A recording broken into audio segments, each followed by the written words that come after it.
Hello बच्चों, मैं Raghavendra Kumawat आरकेएमपी board classes में आप सभी का स्वागत करता हूं। आज हम क्लास 12th में जो हमारा चैप्टर 10 है उस चैप्टर 10 में हम वर्धमान हासमान नामक टॉपिक को पढ़ेंगे।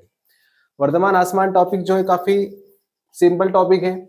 इसको हम जहां तक हो सके इसको हम पूरे ग्राफ से समझ लेंगे।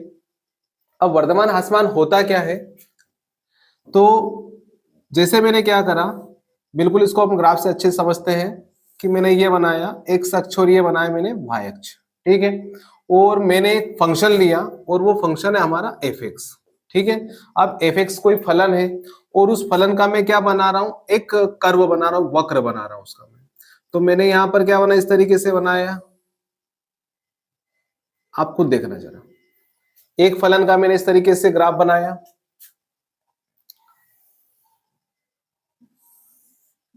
इसमें क्या लग रहा है आपका, ग्राफ लगातार क्या हो रहा है, इस वक्र का ग्राफ लगातार ऊपर जा रहा है, मतलब इसका ग्राफ लगातार, वर्धमान कौन बोलते हैं इंक्रीजिंग और आसमान को बोलेंगे डिक्रीजिंग। वर्धमान मतलब क्या हो रहा है, इसका ग्राफ लगातार क्या हो रहा है, बढ़ रहा है, ठीक है, ऊपर जा रहा है। अब इसी प्रकार से मैंने एक और ग्राफ बनाया, तो ये देखो ऊपर गया, फिर थोड़ा सा सीधा हुआ, फिर ये ऊपर गया, फिर थोड़ा सा सीधा हुआ, इस तरीके से। मतलब ये जो इस फलन जो एफ एक्स का जो ग्राफ है, ये जो इसका ग्राफ है, जो वक्र है, मैं कह रहा हूं कि ये वर्धमान तो है, ऊपर तो जा रहा है, लेकिन लगातार वर्धमान नहीं है। मतलब कहीं कहीं क्या हो रहा है, इसका मान बिल्कुल एक जैसा सीधा भी जा रहा है, फिर इसका मान बढ़ा, फिर इसका मान कैसा हुआ, सीधा हुआ, फिर इसका मान बढ़ा। इन दोनों की आप तुलना करो तो इसका मान देखो लगातार बढ़ रहा है, तो इसे मैं बोलूंगा निरंतर वर्धमान। इसे मैं क्या बोलूंगा, वर्धमान। बढ़ तो रहा है लेकिन निरंतर नहीं बढ़ रहा, कहीं जाके स्ट्रेट सीधा भी है, ठीक है, कहीं जाके इसका मार्ग कैसा बिल्कुल कांस्टेंट है, अचर है, चेंज नहीं हो रहा है, फिर इसका मान क्या हो रहा है, बढ़ रहा है। इसी प्रकार से अब मैं बना रहा हूं उस चित्र को, देखना, जो तीसरे नंबर पे बना रहा हूं, इसमें देखो मैं कैसे चल रहा हूं, ये मेरा ग्राफ कैसे आया, नीचे आया।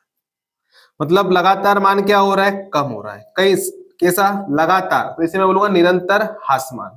मान लगातार क्या होना, वक्र का कम हो रहा है।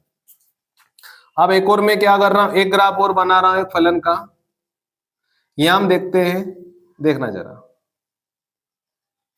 यहां पर भी क्या हो रहा है, मान लगातार कम नहीं हो रहा है, कई जाके इसका मान कैसा हो गया, बिल्कुल सीधा, मतलब मान बदल नहीं रहा है, चेंज नहीं हो रहा है, फिर इसका मान क्या हुआ, कम हुआ, फिर यहाँ जाके थोड़ा सा इसको मैं थोड़ा सा उलूंगा इस तरीके से, ये फिर इसका मान कैसा हो गया, सीधा हो गया। मतलब यहां पर इसका मान चेंज नहीं हो रहा है। मतलब ये जो फलन एफ एक्स है, इस फलन एफ एक्स के मैंने आपके सामने 4 ग्राफ बनाए, ठीक है। अब आप खुद ही बताओगे, ये एक्स अक्ष और ये वाई अक्ष, ये मेरा फलन है y बराबर एफ एक्स, ठीक। अब मैंने ये एक पॉइंट ले लिया, मतलब मैंने एक वैल्यू ले ली x1 और एक वैल्यू ले ली मैंने x2। x के मैंने 2 मान ले लिए, x1 और x2, और मैंने वो मान कहाँ रखे, यहां पर। अच्छा, इस चित्र में एक और चीज, मैंने x1 और x2 2 पॉइंट लिए, और देखना इसमें देख लो x1 छोटा रहेगा क्योंकि हम ऐसे बढ़ रहे हैं ना x अक्ष पे, तो x1 क्या रहेगा, छोटा। x1 छोटा है x2 से, ठीक है। ये x1 की वैल्यू में यहां पुट करूंगा तो मुझे ये वाला मान प्राप्त हो जाएगा y का, ठीक है। मैं x2 का मान यहां पुट करूंगा तो मुझे फिर किसका मान प्राप्त हो जाएगा, y का। तो ये वाली वैल्यू आ गई क्या, fx1, और ये वाली वैल्यू आ गई fx2। अब इसमें आप खुद देखकर बता दो कि fx1 ज्यादा है कि fx2 ज्यादा है। मतलब क्या निष्कर्ष निकला कि fx जो 1 है वो छोटा है किससे, fx2 से। क्लियर है। मैं कोई से भी पॉइंट ले लू, x1 x2 x3 से x अक्ष पर x का कोई भी मान ले लू, हर मान में देखो ये दोनों पॉइंट लिए, x1 अगर छोटा है x2 से तो fx1 भी छोटा है fx2 से। मैं अगर एक और कोई पॉइंट ले लू x3, क्या ले लू, तो आप देखो x2 का मान छोटा, x3 का मान बड़ा, तो यहाँ fx2 छोटा हो जाएगा और fx3 क्या हो जाएगा, बड़ा। मतलब किसी भी कंडीशन में इसमें जो x1 छोटा है x2 से, fx1 छोटा है fx2 से, मतलब ये मान लगातार क्या होगा, बढ़ता जाएगा। जैसे जैसे हम x का मान बढ़ाएंगे fx का मान भी क्या होता जा रहा है, लगातार बढ़ रहा है, तो इसे मैं बोलूंगा निरंतर वर्धमान, ठीक है। इस चित्र को देखते हैं जरा। तो मैंने एक पॉइंट यहां पे लिया, ये वाला, ये x1, और ये वाला पॉइंट लिया मैंने क्या, x2। ये वाला पॉइंट है x1 और ये वाला पॉइंट है x2। x1 छोटा है x2 से, जैसा इस चित्र में था। ठीक है, यहां पर आएगी हमारे कौन सी वैल्यू, fx1 की। ये वैल्यू कौन सी आएगी, fx2 की। तो हम देखते हैं कि जो fx1 लेस देन fx2, अगर x1 छोटा है x2 से, तो fx1 भी छोटा होगा किससे, fx2 से। यहां तक तो सही है।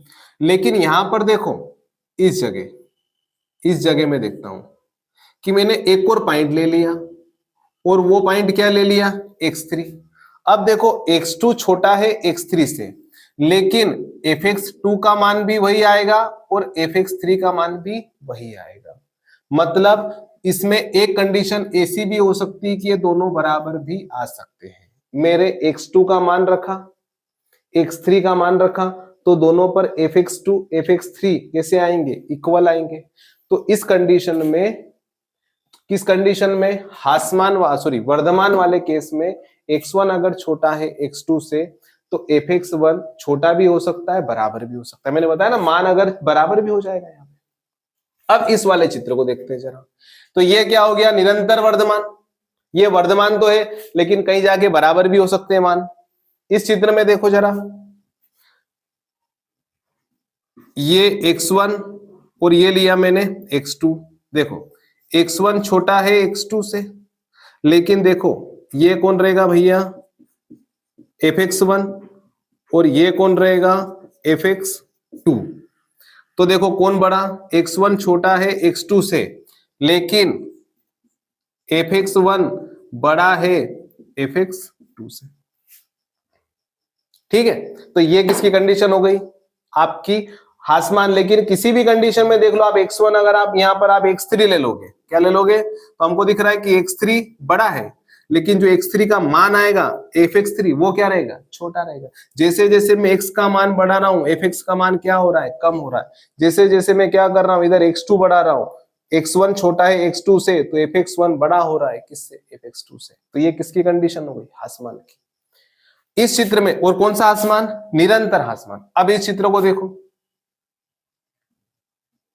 ये ले लिया मैंने x1, ये ले लिया मैंने x2, ठीक है, ये ले लिया मैंने एक और पॉइंट आपको समझाने के लिए x3, और ये वाला पॉइंट ले लिया मैंने x4।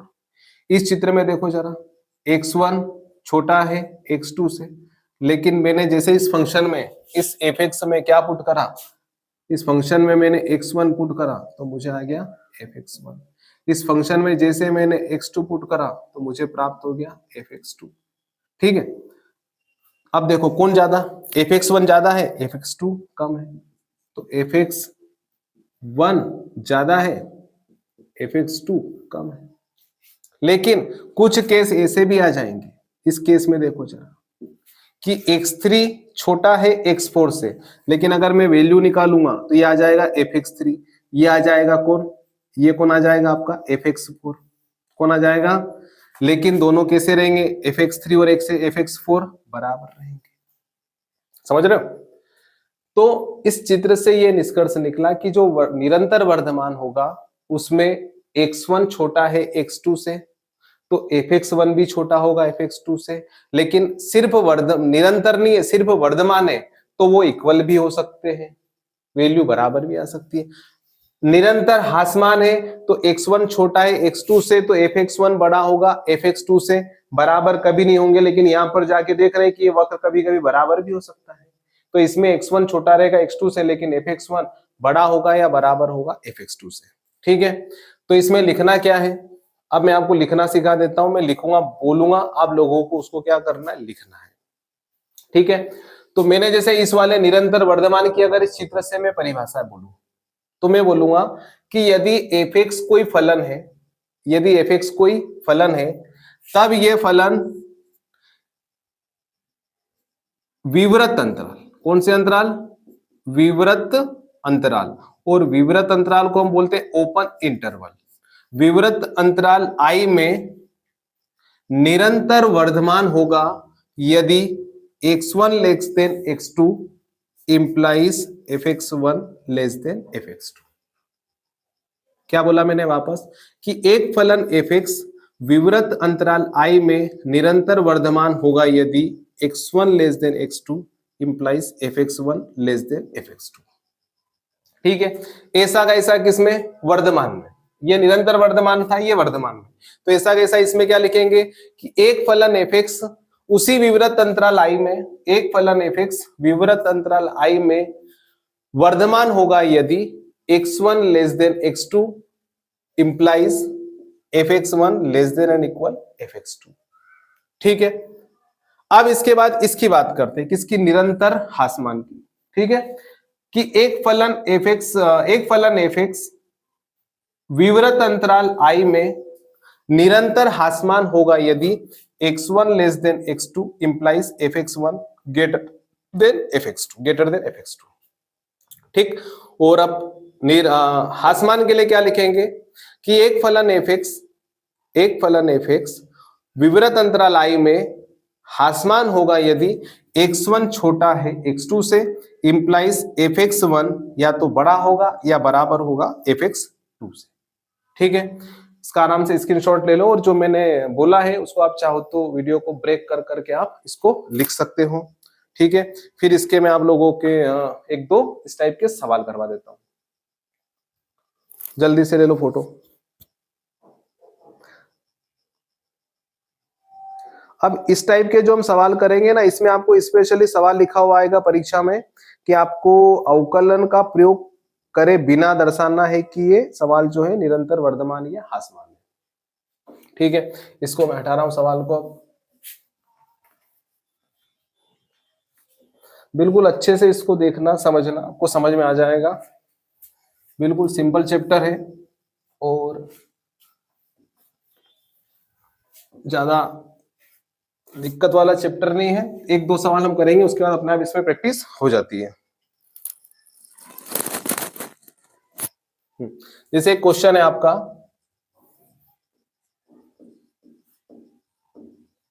अवकलज का प्रयोग किए बिना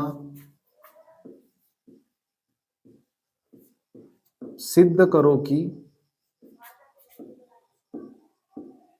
फलन fx बराबर x प्लस बी R में, R मतलब रियल नंबर, वास्तविक संख्या, निरंतर वर्धमान है। ठीक है, कि अवकलज का प्रयोग किए बिना आप सिद्ध करो कि जो फलन fx बराबर x प्लस बी R में निरंतर वर्धमान है।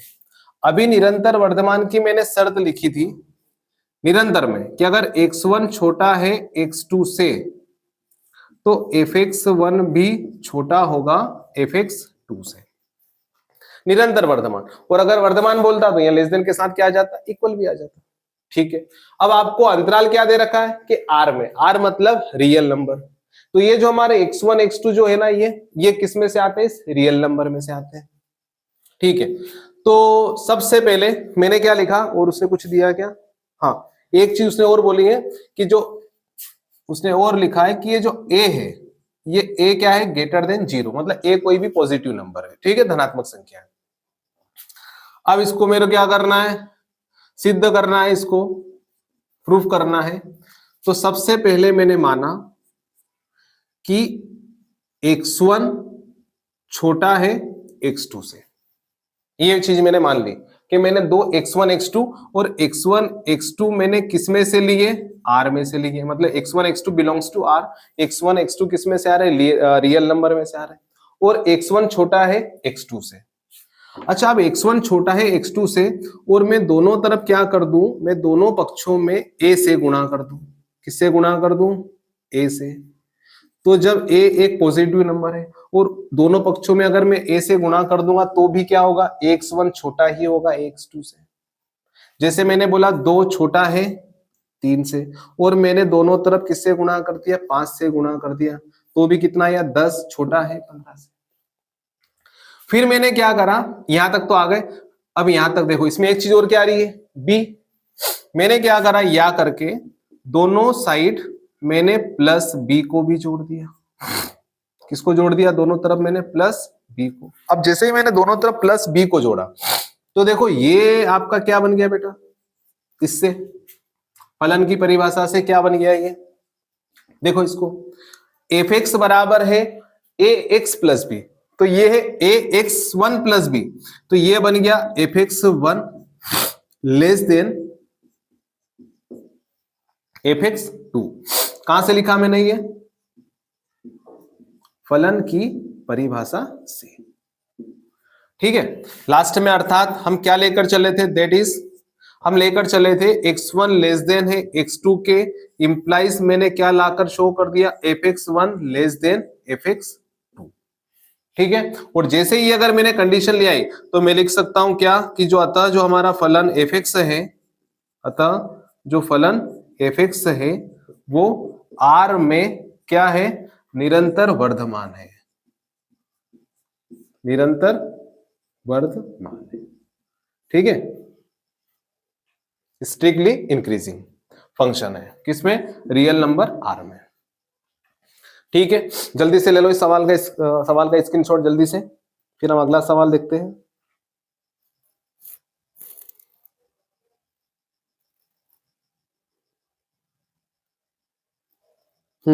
अगला सवाल है x cube minus three x square,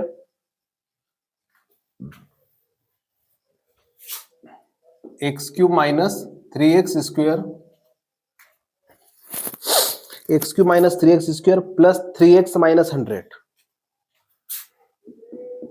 plus three x minus 100। चलो चलो इसको तो अभी हम ये फर्स्ट डेरिवेटिव से होगा,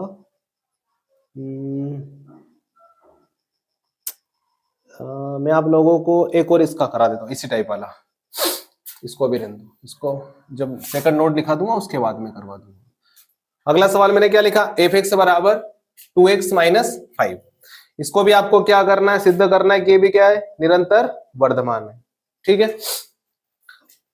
तो इसको भी अब हल करते हैं, इसको ये कंडीशन तो मैं लिख देता हूं निरंतर वर्धमान की, कि अगर ऐसा होगा तो ऐसा भी हो जाए तो हम कह देंगे निरंतर वर्धमान है। हाँ, अब इस सवाल में देखते हैं वापस, मैंने वही लिया x1 लेस देन x2, आपको वही बोला अवकलज का प्रयोग नहीं करना है, और fx बराबर दे रखा 2x माइनस 5, आपको क्या करना है, r में, r मतलब कौन, रियल नंबर में निरंतर वर्धमान है। मैंने माना x1 x2, x1 छोटा है x2 से, और मैंने माना कि जो x1 और x2 है ये किस में से आ रहा है, रियल नंबर में से आ रहा है, ठीक है। अब x1 छोटा है x2 से, फिर मैंने क्या करा कि इसमें x1 छोटा है x2 से, मैंने दोनों पक्षों में दोनों साइड 2 से क्या कर दिया, मल्टीप्लाई कर दिया, तो 2x1 लेस देन 2x2, ठीक है। अब जैसे मैंने बोला कि ये लिखा मैंने 5 छोटा है 10 से, मैं दोनों पक्षों में अगर 3 घटा दूं तो यहां कितना आएगा 2, और यहां कितना आएगा 7, तो भी क्या कंडीशन बन रही है, 2 छोटा है 7 से। अगर मैं दोनों पक्षों में 2x1 इधर भी मैंने 5 को घटा दिया और इधर भी मैंने क्या कर दिया, 5 को घटा दिया, तो भी ये इससे छोटा होगा। अब देखो जरा हमारा फलन की परिभाषा, एफ एक्स बराबर क्या है, 2x माइनस 5, तो ये x के स्थान पर सिर्फ क्या है 2x1, तो ये मेरा फंक्शन बन गया क्या, fx1, ये बन गया fx2। जैसे ही ये कंडीशन आ गई तो मैं क्या लिख सकता हूं, अर्थात x1 लेस देन x2 लेकर चले थे हम, और हमने क्या लाकर शो कर दिया, fx1 लेस देन fx2, मतलब हमारा जो फलन fx है वो r में निरंतर वर्धमान है, ठीक है। ले लो भैया इसका भी स्क्रीनशॉट जल्दी से, इस सवाल का भी जल्दी से।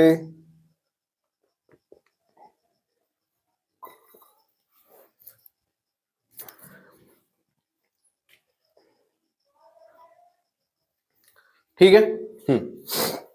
अब ये जो सवाल हम करेंगे इस टाइप वाले, अगर वो स्पेशली अगर हम लोगों को लिख कर दें कि अवकलज का प्रयोग किए बिना, तो हम ऐसा करेंगे, जो भी हमने लिखे 4 फार्मूले जो 4 ग्राफ से बना है, और अगर ये कुछ भी नहीं लिखे तो फिर हम हमारा जो मेथड है अभी जो मैं बता रहा हूं, फर्स्ट डेरिवेटिव अवकलन वाली, क्योंकि हमारी यूनिट का नाम ही अवकलज के अनुप्रयोग, अवकलन का क्या करना, प्रयोग करना।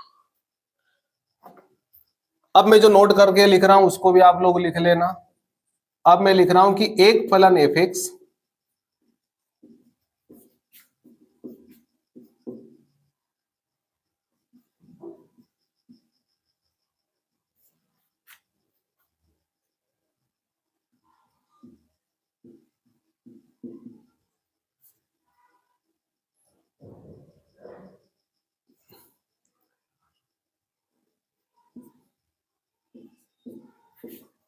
एक फलन एफ एक्स विवृत अंतराल आई में निरंतर वर्धमान आ जाए या क्या आ जाए, वर्धमान आ जाए, दोनों हमारे सिलेबस में सेम रहेंगे ना, कि एक फलन एफ एक्स विवृत अंतराल आई में निरंतर वर्धमान या वर्धमान होगा यदि हम क्या करेंगे, इस फर्स्ट डेरिवेटिव का क्या करेंगे, सॉरी इस फंक्शन का अवकलन करेंगे, और अगर वो क्या आ जाए ग्रेटर देन 0, किस अंतराल में, इस अंतराल में, तो हमारा फलन क्या कहलाएगा, निरंतर वर्धमान कहलाएगा। और इसी प्रकार यदि फलन एफ एक्स विवृत अंतराल मतलब क्या, वही ओपन इंटरवल आई में निरंतर ह्रासमान स्ट्रिक्टली डिक्रीजिंग या डिक्रीजिंग ह्रासमान होगा यदि F prime x less than 0। ठीक है, मतलब हम क्या करना है, उस अंतराल में उस एफ एक्स का अवकलन करेंगे, और अगर उस अंतराल में उस एफ एक्स का अवकलन अगर 0 से क्या आ जाए, बड़ा आ जाए, तो हमारा फंक्शन क्या कहलाएगा, निरंतर वर्धमान या वर्धमान, और अगर लेस देन 0 आ जाए तो क्या कहलाएगा, ह्रासमान। ठीक है, जल्दी से उतार लो इसको भी बेटा। अब हमारे सवाल जो इंपॉर्टेंट जो यहां से बनेंगे, वो तो 1-2 सवाल मैंने करवा दिए, वैसे वो भी आ सकते हैं 2 नंबर में, पर ज्यादा जो इंपॉर्टेंट टॉपिक है वो हमारा यहां से स्टार्ट हो रहा है। बिल्कुल इजी सवाल है।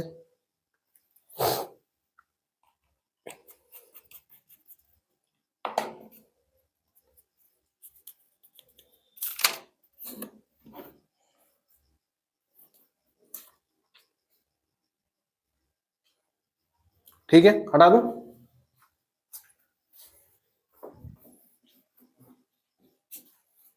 जैसे अभी एक मैंने सवाल मिटाया था, हमारा सवाल था कि एक फलन एफ एक्स बराबर, सवाल था हमारा x cube minus 3x square, x cube minus 3x square plus 3x minus 100 R में क्या है, वर्धमान फलन है। आर में क्या है, वर्धमान फलन है। ये हमको क्या करना, प्रूफ करना है। तो जब हम इसको सोल्व करेंगे तो सबसे पहले मैंने लिखा, चूंकि एफ एक्स बराबर क्या है, x cube minus 3x square plus 3x minus 100, ये एफ एक्स है। ठीक है, फिर हम क्या करेंगे, इसका x के रिस्पेक्ट क्या करने पर, अवकलन करने पर, तो एफ प्राइम एक्स आया, 3x स्क्वायर 3 दूना 6x प्लस 3, 100 का क्या हो गया, 0। इन तीनों में देखो बेटा क्या कॉमन आ रहा है, 3, तो ये बना x square minus 2x plus 1। क्या ये फार्मूला बन रहा है बेटा, x माइनस 1 पूरे का स्क्वायर का, क्योंकि इसको मैं लिख सकता हूं 1 का स्क्वायर, तो a का वर्ग प्लस b का वर्ग माइनस 2ab। अब देखो ये जो x है, रियल नंबर आप कोई सा भी इसके अंदर यहां पुट कर देते हैं, तो जैसे मैं r का मैं कोई सा भी मान पुट करूं, भले वो पॉजिटिव लू या नेगेटिव लू, तो उसका ये स्क्वायर होगा, तो ये क्या बन जाएगा, प्लस, और उस प्लस में अगर मैं क्या करूं 3 का गुणा करूंगा तो भी मुझे कैसी राशि प्राप्त होगी, प्लस, और 0 हो नहीं सकती क्योंकि आगे कौन है 3 है, और यहां से भी हमारा प्लस निकलेगा। तब मैं क्या लिखूंगा, A prime x greater than 0। कब मैं बोलूंगा for all x belongs to R. ये एक्स किस में से लेंगे, मैंने अभी बताया था ना, एक्स किस में से लेंगे, आर में से, कि अगर मैं एक्स आर में से कुछ भी ले लूं तो ये वैल्यू कैसी आएगी, पॉजिटिव आएगी और 0 से बड़ी आएगी, तब ए प्राइम एक्स ग्रेटर देन 0। और अगर ए प्राइम एक्स ग्रेटर देन 0 आ गया तो मैं लिख दूंगा कि अतः जो हमारा फलन एफ एक्स है वो आर में, अगर वो बोले वर्धमान है तो हमें वर्धमान लिखना है ना, अगर वो बोले निरंतर वर्धमान है तो आप निरंतर वर्धमान लिख दो, आर में क्या है, वर्धमान है। ठीक है, ले लो इसका भी स्क्रीनशॉट बेटा जल्दी से।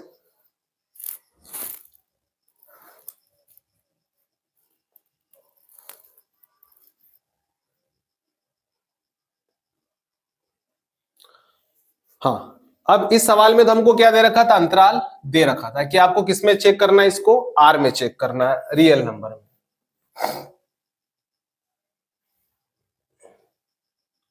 अब हमारा क्वेश्चन इस प्रकार से अगला कि आपको एक फलन दे रखा है 10 minus 6x minus 2x square, 10 minus 6x minus 2x square एक फलन है। हमको ये बताना है कि यह फलन किस अंतराल में निरंतर वर्धमान है और निरंतर ह्रासमान है।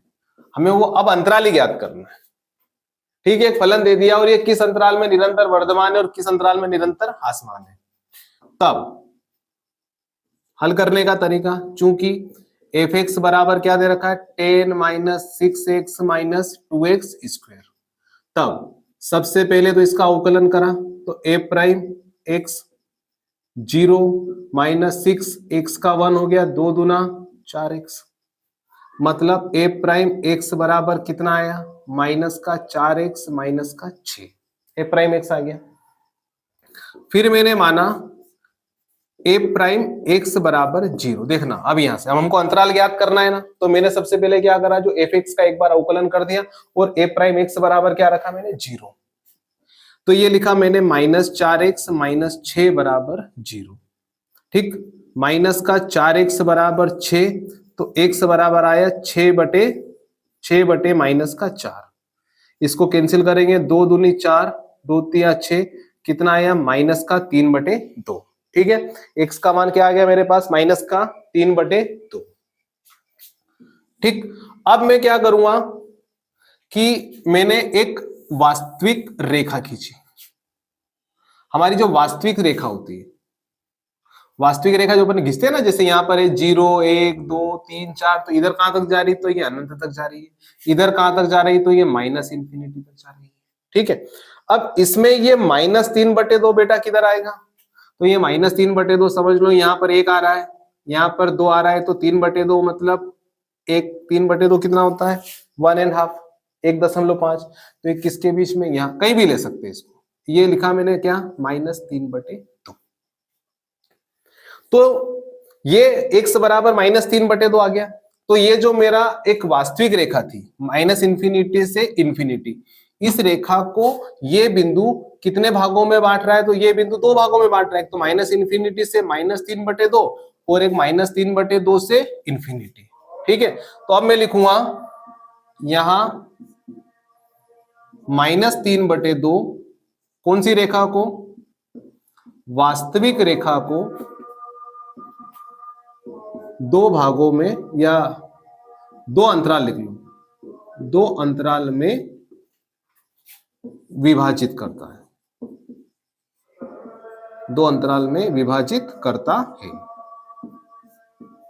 कौन कौन से 2 अंतराल, एक तो अब आपको विवृत्ति लगाना है, -इंफिनिटी से माइनस का 3/2, और एक और कौन सा अंतराल -3/2 से इंफिनिटी।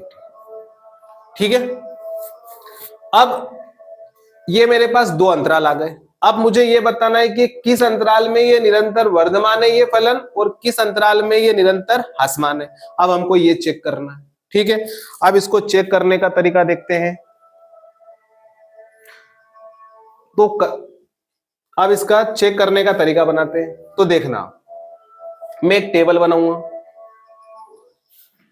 सबसे पहले मैंने क्या लिखा, अंतराल। क्या लिखा सबसे पहले मैंने, अंतराल।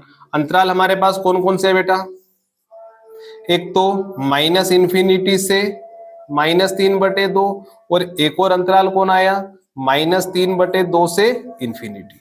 ठीक, अब ये अंतराल आ गया। इस अंतराल में से मैं एक परीक्षण बिंदु ले लूं, परीक्षण बिंदु, परीक्षण मान, टेस्टिंग वैल्यू ले लूं। मतलब -इंफिनिटी से -3/2। ठीक है, -इंफिनिटी से -3/2। तो देखो बेटा, -3/2 मतलब -1.5। इसके और इसके बीच में अपने को कोई सा भी एक नंबर लेना है। बटे में भी ले सकते हो, बिना बटे में भी ले सकते हो। तो हम बटे वाले लफड़े में क्यों पड़े। पता है कि -3/2 मतलब 1.5 होता है, जिसके इधर -2 भी आता है, -3 भी आता है, -4 कुछ भी आता है। तो हम क्या ले लें, -2 ले लें। ठीक है, फिर इसके बाद हम लोगों को क्या करना है, अगला पॉइंट, ए प्राइम एक्स का चिन्ह। ये जो ए प्राइम एक्स निकाला ना, ये वाला, इस ए प्राइम एक्स का इस पॉइंट पर क्या करना है, चिन्ह चेक करना है। ठीक है, तो देखो ए प्राइम एक्स क्या है बेटा, -4x -6। तो -4x क्या लिया मैंने, -2 -6, माइनस माइनस प्लस 8 -6, कितना आया 2। देखो ए प्राइम एक्स कितना आया, 2 आया, और 2 क्या है, ग्रेटर देन 0। 2 क्या है, ग्रेटर देन 0। और अगर अभी मैंने बताया था अगर एफ एक्स ए प्राइम एक्स ग्रेटर देन 0 है तो वह उस अंतराल में क्या होगा, निरंतर वर्धमान। हटा दो इस पॉइंट को बेटा। तो ये क्या हो गया, इसे क्या बोलूंगा मैं, ए प्राइम एक्स का चिन्ह हो गया। अब मैं बोलूंगा फलन। अब फलन क्या हो गया, तो मेरा फलन क्या हो गया यहां, निरंतर वर्धमान। ठीक है, ये हमारी क्या हो गई, इसकी साइन से पहचान हो गई। ठीक है, अब दूसरा पॉइंट -3/2 से इंफिनिटी। अब देखो इस अंतराल में कोई सा भी पॉइंट ले सकता हूं, मैं इधर चल रहा हूं तो इधर 1 भी आएगा, 0 भी, 1 2 3 4 कोई सा भी ले सकते हो। मैंने 1 ले लिया, क्या ले लिया, 1। फिर ये ए प्राइम एक्स का चिन्ह, तो यहां पर भी देखो ए प्राइम एक्स का चिन्ह देख लेते, तो -4, एक्स के स्थान पर लिखा 1, -6, तो ये बन जाएगा -10। कैसा है रे, -10, 0 से छोटा है। तो देखो अब ए प्राइम एक्स क्या आया, -10 मतलब लेस देन 0। तो जो फलन है वो क्या कहलाएगा, निरंतर ह्रासमान। क्या कहलाएगा, ये हमने क्या कर लिया, उस फलन की प्रकृति का पता कर लिया, नेचर ऑफ उस फंक्शन। समझ गए कैसे करा। अगर आपसे पूछे एक फलन दे दे और आपको बोले कि बताओ वो किस अंतराल में निरंतर वर्धमान और निरंतर ह्रासमान है, तो हमें क्या करना है, सबसे पहले उस फंक्शन का क्या करना है, एक बार अवकलन करना है। अवकलन करने के बाद उसके बराबर 0 मानना है। वहां से आपको x का मान आ जाएगा। मेरे पास x का 1 मान आया, मैंने उस एक मान को वास्तविक रेखा पर फिट कर दिया। जैसे वास्तविक रेखा पर फिट करा तो अब वास्तविक रेखा 2 भागों में बढ़ गई, एक -इंफिनिटी से ये और यहां से यहाँ। तो कितने अंतराल प्राप्त हो गए, 2। अब इन दोनों अंतराल में से मैंने क्या करा, इन दोनों अंतराल के बीच में से मैंने एक परीक्षण बिंदु ले लिया और वो मैंने इस ए प्राइम एक्स में रखा। जिस पर ए प्राइम एक्स ग्रेटर देन 0 आया उस अंतराल में वह निरंतर वर्धमान है। और जहां मैंने इसमें से निरीक्षण बिंदु में से, इस अंतराल में से निरीक्षण बिंदु लिया, परीक्षण बिंदु लिया और उस ए प्राइम एक्स में रखा और उसका मान 0 से छोटा आया, तो हमारे वर्धमान ह्रासमान की परिभाषा से कि उस अंतराल में ये फलन निरंतर ह्रासमान कहलाएगा। ठीक है, चलो बेटा इसका भी स्क्रीनशॉट जल्दी से।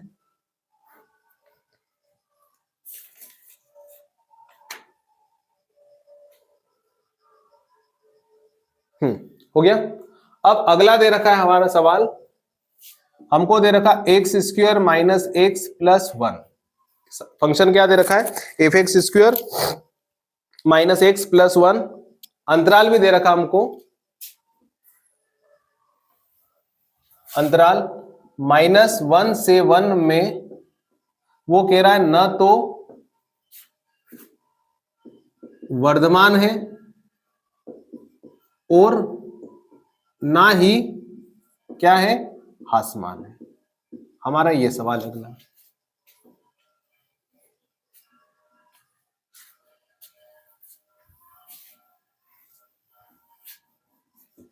ठीक है, इस टेबल को ऊपर नहीं बिठाते, टेबल अपने काम में आ जाएगी भैया, है ना। क्या दे दिया, एक फंक्शन दे दिया और हमें कह रहा है कि इस अंतराल में न तो वर्धमान है न ही ह्रासमान है।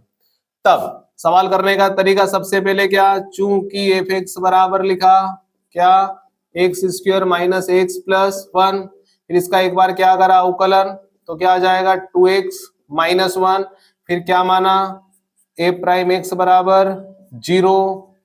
ठीक है, ए प्राइम, इसको दे दो आप ए प्राइम एक्स को इक्वेशन नंबर फर्स्ट पे दे दो। अब मैंने इसके बराबर 0 माना, तो ए प्राइम एक्स की वैल्यू क्या है, 2x माइनस वन बराबर 0, तो 2x बराबर 1/2, हाँ 2x बराबर कितना आ गया 1, तो x बराबर कितना आ गया 1/2। ठीक है, अब देखो x बराबर कितना आया 1/2, अंतराल क्या दे रखा -1 से 1। तो देखो मैंने अब सिर्फ कहां से कहां तक की बनाई बेटा, वास्तविक रेखा, ये -1 और ये 1, बीच में कौन आ रहा 1/2। तो अब मैं क्या लिखूंगा, क्या कि जो बिंदु 1/2 है वह किस अंतराल, अंतराल -1 को कितने अंतरालों में, 2 अंतरालों में विभाजित करता है। कितने अंतरालों में, 2 अंतरालों में विभाजित करता है। एक तो क्या हो गया -1 से 1/2 और एक और 1/2 से 1। ठीक है, अब मेरे पास 2 अंतराल आ गए, एक तो क्या आ गया -1 से 1/2 और एक और कौन आ गया 1/2 से 1। ठीक, अब आप खुद बताओ कि -1/2 और 1/2, -1 और 1/2 के बीच में कहीं ना कहीं 0 भी तो आता है ना। तो मैंने परीक्षण बिंदु 0 ही ले लिया, सबसे बढ़िया। ए प्राइम एक्स क्या है 2, एक्स के स्थान पर लिखा 0 -1, मतलब क्या आ गया -1 लेस देन 0, मतलब ए प्राइम एक्स कैसा आया लेस देन 0, ये लेस देन 0 आ गया, तो फलन इस अंतराल में क्या कहलाएगा, निरंतर ह्रासमान। ठीक, अगला क्या है 1/2 से 1, 1/2 से 1, 1/2 का मतलब होता है 0.5। ठीक, 0.5 के आगे कहीं ना कहीं 0.6 तो आता होगा, 0.6 को मैं लिख सकता हूं दशमलव हटा दे तो 0, 2 3 6 2 5 10, मतलब कहीं ना कहीं 3/5 आता है। ठीक है, अब मैंने इस ए प्राइम एक्स में क्या पुट कर दिया, 2, एक्स के स्थान पर 3/5 -1, एलसीएम लिया 5, 2 3 6 -5 कितना आ गया 1/5, ग्रेटर देन 0। ए प्राइम एक्स का मान कैसा आ गया ग्रेटर देन 0, मतलब फलन कैसा है निरंतर वर्धमान। अब देखो बेटा, अगर मैं आपसे पूछूं कि -1 से 1/2 में, किसमें -1 से 1/2 वाले अंतराल में हमारा फलन निरंतर ह्रासमान है, और 1/2 से 1 में निरंतर वर्धमान है, मतलब आधे में तो वर्धमान है ना, आधे में ह्रासमान है आधे में वर्धमान है, तो आधे में ह्रासमान है आधे में वर्धमान है। और जब मैं पूरे की बात करूं -1 से 1 में, तो जब ये आधे में वर्धमान आधे में ह्रासमान होता है, तो मैं पूरे अंतराल में उसको ये बोलूंगा कि न तो इस अंतराल में न तो वो वर्धमान है ना ही ह्रासमान है। हाँ, अगर ये पूछे कि -1 और 1/2 में क्या है, तो मैं बोलूंगा निरंतर ह्रासमान या ह्रासमान है। 1/2 और 1 में क्या है, तो मैं बोलूंगा निरंतर वर्धमान है। लेकिन मुझसे पूछे कि -1 और 1 में क्या है, अब मैं बोलूंगा इसमें क्या लिखूंगा इस चीज के लिए कि चूंकि दिया गया फलन एफ एक्स -1 से 1/2 अंतराल में तो निरंतर ह्रासमान है, और 1/2 से 1 में निरंतर वर्धमान है, मतलब ये तो बढ़ भी रहा है कम भी हो रहा, बढ़ भी रहा है कम भी हो रहा है। कैसा है ये कि बड़ा फिर कम हुआ, बड़ा फिर कम हुआ, ये तो ऐसा फलन है। तो ऐसे फलन को बोलेंगे हम ना तो वर्धमान है ना ही ह्रासमान। तो मैं बोलूंगा अतः फलन जो f(x) है वो अंतराल -1 से 1 में ना तो वर्धमान है और ना ही ह्रासमान है। ठीक है, जो मैं बोला उसको आप चाहो लिख भी सकते हो और आप इसका स्क्रीनशॉट ले लो।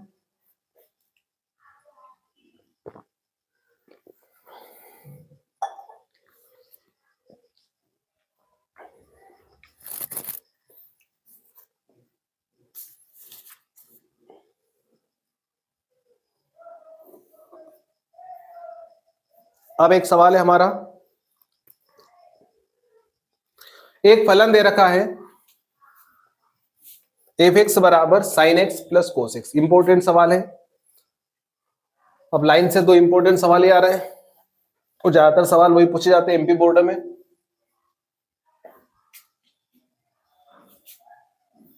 f(x) बराबर दे रखा है sin x plus cos x। ठीक, आपको ये फलन दे रखा है और आपको ये बताना है कि ये जो फलन है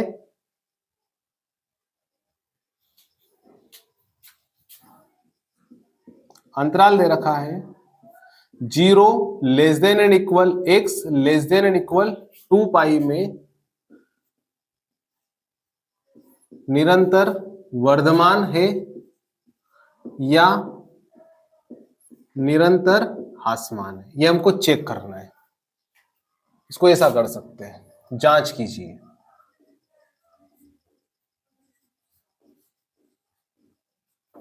क्या करना है, जांच कीजिए कि ये जो फलन f(x) sin x plus cos x है इस अंतराल में या तो निरंतर वर्धमान है या निरंतर ह्रासमान है।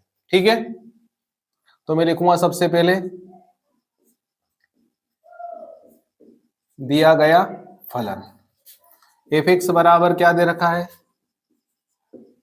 sin x plus cos x। ठीक है, अब मैंने इसका अवकलन करा। अच्छा, ये साइड में अंतराल भी लिखते हैं, तथा अंतराल। देखो अंतराल के साथ लेस देन के साथ इक्वल भी आ रहा है, मतलब ये कौन सा अंतराल है आपका, क्लोज्ड इंटरवल है, संवृत अंतराल है। 0 से कहां तक, 2 पाई। ये हमारा अंतराल दे रखा है 0 से 2 पाई। तब सबसे पहले मैंने क्या निकाला, f prime x। f prime x sin x का अवकलन क्या हो गया cos x, और cos x का हो गया माइनस sin x। इसको दी इक्वेशन नंबर फर्स्ट। अब मैंने क्या माना, अब मैंने माना f प्राइम x बराबर 0, cos x minus sin x बराबर 0। sin x उधर गया तो प्लस का sin x, इसको उधर बटे में पहुंचा दिया, यहां बचा 1 बराबर sin x बटे cos x। sin x बटे cos x क्या हो गया 10x।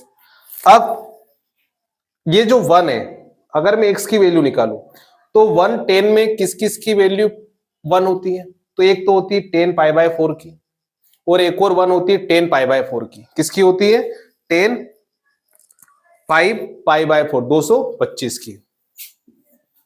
तो मैं लिखूंगा तब x बराबर एक तो पाई बाय 4 और एक और क्या आ गया x बराबर 5 पाई अपॉन 4। 5 पाई अपॉन 4 का मतलब हो गया 225 डिग्री। तो देखो ये 0 से 2 पाई मतलब 360। तो ये जो दोनों मान है 45 और 225, ये किसके बीच में आ रहे हैं, 0 और 2 पाई के बीच में आ रहे हैं। ठीक, अब मैंने वापस मेरी क्या बनाई, वास्तविक रेखा। वास्तविक रेखा तो इंफिनिटी से माइनस इंफिनिटी तक जा रही है, कहां से कहां तक, माइनस इंफिनिटी से। लेकिन मुझे सिर्फ किससे मतलब, मुझे अंतराल दे रखा, तो यहां पर कौन 0 और यहां कौन 2 पाई। ठीक है, और ये कौन आ गया पाई अपॉन 4, और ये कौन आ गया 5 पाई अपॉन 4। अब मुझे x के कितने मान प्राप्त हो गए, 2 मान। ये x के 2 मान इस वास्तविक रेखा को कितने अंतरालों में या कितने भागों में विभाजित कर रहे हैं, 1 2 3, कितने में। अब 0 से पाई बाय 4 में, एक और हो गया पाई अपॉन 4 से 5 पाई अपॉन 4, एक और क्या हो गया 2 पाई। तो ये जो अंतराल 0 से 2 पाई था, इस अंतराल 0 से 2 पाई को ये लाइन क्या कर रही है, कितने भागों में विभाजित कर रही है, 3 भागों में। हमें ये चेक करना था कि जांच करो कि ये फलन f(x) अंतराल में निरंतर वर्धमान है या ह्रासमान। आपको क्वेश्चन इस प्रकार से है,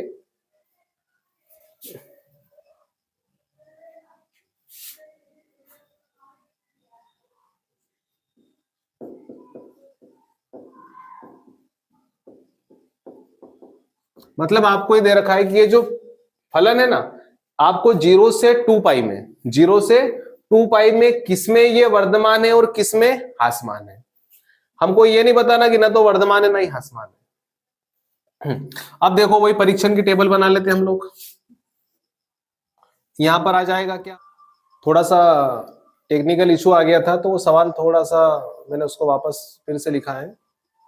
तो हमारा सवाल था f(x) बराबर sin x plus cos x और था कि 0 से 2 पाई अंतराल दे रखा था, इसको इस तरीके से लिख दिया था और उसने कि 0 less than and equal x less than and equal 2 पाई दे रखा था अंतराल में। इस अंतराल के किस भाग में ये निरंतर वर्धमान है, किस में निरंतर ह्रासमान है। तो हमने इसका एक बार अवकलन करा तो cos x minus sin x आया, फिर उसको हमने 0 के बराबर रखा था, फिर tan x बराबर कितना आया, tan x बराबर 1 आया, और 1 किसकी वैल्यू होती है π/4, और 5π/4 भी क्यों लिया, क्योंकि अंतराल 0 से 2 पाई था, 0 से 360, तो 360 में हमारा 5π/4 मतलब 225 भी आता है। तो मेरे पास x के दो मान आ गए, 5π/4 और एक और आ गया 5π/4। अब ये जो दोनों मान है, ये दोनों मान हमारी जो रियल लाइन है 0 से 2 पाई को, एक कौन आ रहा है π/4 और एक और कौन आ रहा है 5π/4। तो ये 0 से 2 पाई जो अंतराल है, उस अंतराल को ये दोनों x के मान कितने अंतराल में विभाजित कर रहे हैं, 2 अंतराल में, 3 में सॉरी, एक तो 0 से π/4, एक π/4 से 5π/4 और एक और 5π/4 से 2 पाई। तो मैंने वही बात लिखी कि ये जो π/4 और 5π/4 है, इस अंतराल को 3 भागों में क्या कर रहा है, विभाजित कर रहा है। ये तीनों अंतराल मैंने यहाँ लिख दी, ये तीनों अंतराल यहाँ लिख दी। फिर उसके बाद मैंने इनमें से परीक्षण बिंदु ले लिए कि 0 से π/4 मतलब 45, तो 0 से 45 के बीच में कौन आता है π/6 मतलब 30, फिर 45 और 225 के बीच में 90 π/2, आपके 225 और 2 पाई मतलब 360 के बीच में से मैंने किसको ले लिया, 270 डिग्री को ले लिया। अब a'(x) का चिन्ह देखते हैं, a'(x) कहाँ है, तो ये हमारा a'(x) का इसका साइन इस π/6 के लिए देखते हैं। तो a'(x) बराबर क्या है, कोस π/6 माइनस साइन π/6, इसकी वैल्यू होती है √3/2 और इसकी होती है 1/2। एलसीएम लिया 2 √3 - 1, ये वैल्यू होती है ग्रेटर देन 0, मतलब a'(x) ग्रेटर देन 0 आया तो हमारा जो फलन है वो इस अंतराल में क्या है, निरंतर वर्धमान है। ठीक है, अब मैंने x बराबर क्या ले लिया π/2, a'(x) बराबर क्या, a'(x) cos x minus sin x, तो cos x की वैल्यू क्या पुट करी π/2 a'(x) में माइनस sin π/2। cos π/2 की वैल्यू कितनी होती, cos 90 की वैल्यू होती 0 और sin 90 की वैल्यू होती 1, -1 0 से छोटा है, मतलब a'(x) लेस देन 0 आया तो इस अंतराल में हमारा फलन निरंतर ह्रासमान है। ठीक है, अब अगला क्या दे रखा है अंतराल हमारा 5π/4 से 2 पाई, इसमें मैंने किसको ले लिया 3π/2 270 को, फिर मैंने a'(x) निकाला, a'(x) का मान cos 3π/2 माइनस साइन 3π/2, cos 270 की वैल्यू होती कितनी, cos 270 की वैल्यू होती 1 माइनस साइन 270 की वैल्यू होती है 0, तो 1 - 0 मतलब क्या आ गया 1, मतलब ग्रेटर देन 0, मतलब हमारा जो फलन है ये इसमें क्या है, निरंतर वर्धमान है। ठीक है,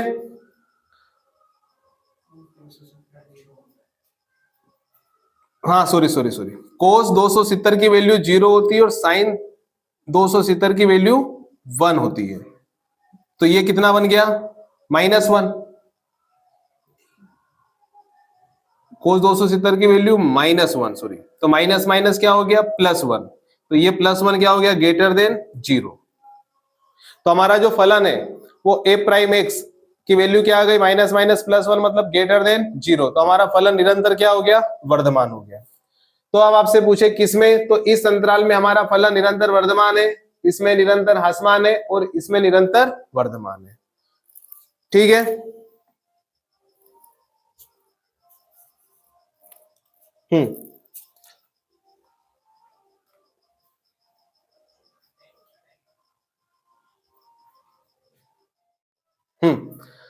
अगला सवाल है, मैंने बोर्ड पे पहले इसको लिख दिया है कि सिद्ध करो कि एक फलन एफ एक्स बराबर साइन एक्स दे रखा है और ये अंतराल 0 से π/2 में निरंतर वर्धमान है और π/2 से पाई में निरंतर ह्रासमान है और 0 से पाई में न तो वर्धमान है और ना ही ह्रासमान है। ये हमारा प्रश्न है। क्या प्रश्न है कि एक फलन एफ एक्स सिद्ध करना है कि एक फलन एफ एक्स 0 से π/2 में निरंतर वर्धमान है, π/2 से पाई में निरंतर ह्रासमान है और 0 से पाई में न तो वर्धमान है ना ही ह्रासमान है। ठीक है, तो करने का तरीका क्या है कि सबसे पहले मैंने लिखा दिया गया फलन एफ एक्स बराबर साइन एक्स, इसका एक बार मैंने अवकलन करा तो ए प्राइम एक्स बराबर क्या आया कोस एक्स।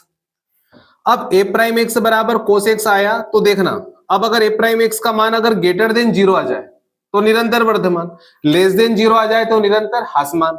अब पहले अंतराल की बात करूं मैं 0 से π/2 की, तो आप देखो ये जो ए प्राइम एक्स की वैल्यू कोस एक्स है और जो कोस एक्स है ये 0 से π/2 मतलब किसमें प्रथम चतुर्थांश में, 0 से π/2 हमारा प्रथम चतुर्थांश कहलाता है। तो कोस एक्स 0 से π/2 में धनात्मक होता है, कोस एक्स की वैल्यू क्या होती है धनात्मक, क्योंकि हमें 0 ये कौन सा अंतराल है विवृत अंतराल है, तो विवृत अंतराल में हमको ना तो 0 को लेना ना π/2 को लेना। तो आप 30 45 60 कोई सी भी वैल्यू पुट करते हैं एक्स के स्थान पर तो वैल्यू कैसी आएगी पॉजिटिव आएगी और 0 नहीं आएगी।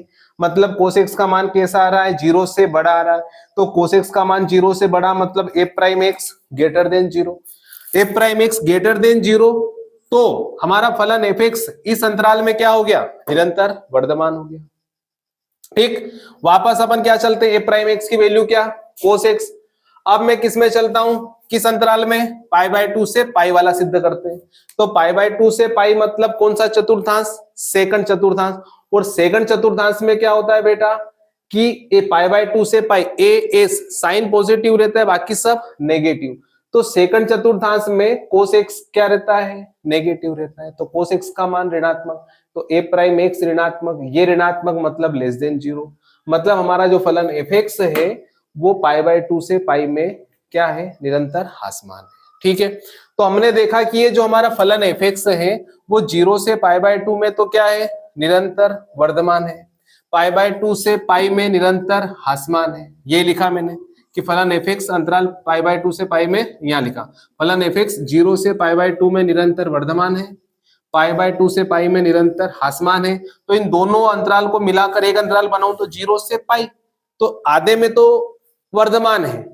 आधे में ह्रासमान है, तो फिर मैं क्या बोलूंगा कि 0 से पाई में ना तो वर्धमान है और ना ही ह्रासमान है। क्लियर है, इंपॉर्टेंट है, वेरी वेरी इंपॉर्टेंट सवाल है ये, ले लो जल्दी से स्क्रीनशॉट बेटा इसका।